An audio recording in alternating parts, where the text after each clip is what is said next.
Get your feedback in advance. Hello, Malcolm here. It's Tuesday teaching tip number 407 and it's part 12 of our current series called Your Voice Matters. These are tips for new and inexperienced speakers, and today we're talking about getting feedback, but getting it in advance. This is a tip from my good friend Rob Payne.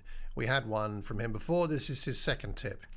And he says this: pray and practice. That's his tip. Pray and practice, preferably with people who can give you constructive feedback.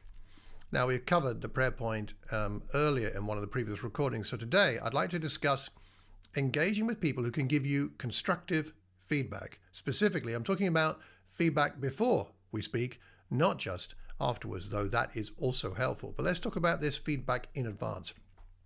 If you are an inexperienced or a new speaker, the chances are you could make huge improvements to your lesson with small tweaks that other people would see as obvious, but you would undoubtedly miss. Not your fault, just a question of experience.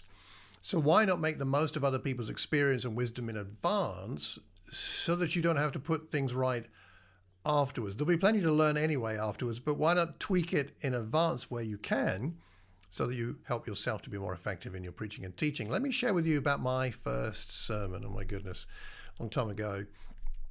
My first sermon was a shared sermon with my friend Stephen Arthur Allen 37 years ago. We did half the lesson each. Neither of us were ready for a full sermon, or maybe they just didn't trust us. I don't know. I don't blame them. Before Steve and I spoke, we went to see George. George was training us in Christian ministry, and we preached our lessons to him in his lounge. I still remember precisely where I was, the color of the chair he was in and everything. It was so nerve-wracking. It felt very strange preaching to him as if talking to hundreds of people. It was a bit weird. However, as weird as it was nothing compared to the actual event.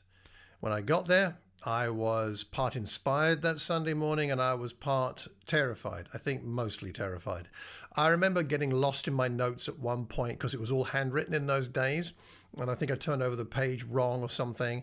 I remember getting tongue-tied at another point and not knowing what I was supposed to be saying next. I also recall specifically doing something in the lesson that George told me not to do. I'd done it in the practice session and he said, actually, that's not helpful. Don't do that. Do this instead. And then I went ahead and did the thing he said I shouldn't do actually during the lesson. The lesson was not impressive by any judgment. It wasn't. But I have to say this. Without the pre-feedback session, it would have been a lot worse. Trust me. So let's talk about feedback channels. Feedback channels. Let me offer you a few suggestions as to how to conduct your pre-lesson feedback. Of course, what works for you will depend on your circumstances, so don't take these as rules. Firstly, record a condensed version and send it to a friend. I was preparing a talk for an AIM UK and Ireland New Testament survey session recently, and what I did is I made a screen recording of myself doing a draft abbreviated version of the lesson and sent it to my colleague Andy Bawachi for his feedback. I used QuickTime on the computer. There's versions of that kind of thing for all computers these days. The final class was 20 minutes, but my draft class in this abbreviated draft format was about 6 minutes long. It wasn't everything, but it gave Andy the gist of what I was talking about. It showed him my slides, and I asked him for feedback, and he gave me feedback that significantly improved the lesson when I delivered it just a few days later. That's one thing you can do. Second thing you can do, send your notes and your slides to someone to have a look at. Send them your notes, send them your slides. Make a draft outline of your notes and slides if you have them. Send them to an experienced speaker in advance via email. If your files are too large, you could upload them to Google Drive or Dropbox or something like that, and then pass on the link. How full those notes are, or the slides are in their completion, that's up to you. You might want to send a full text of what you want to say, or just bullet points. I don't think it matters that much. It's whatever will help you. Thirdly, for feedback in advance is to practice in person. like I talked about that I did with George. There's nothing like practicing in front of an actual human being. You can arrange to visit your friend and teach your lesson to them. You can ask them for two kinds of feedback. Ask them, firstly, what struck them on the day that you practiced with them, like immediate feedback right there and then.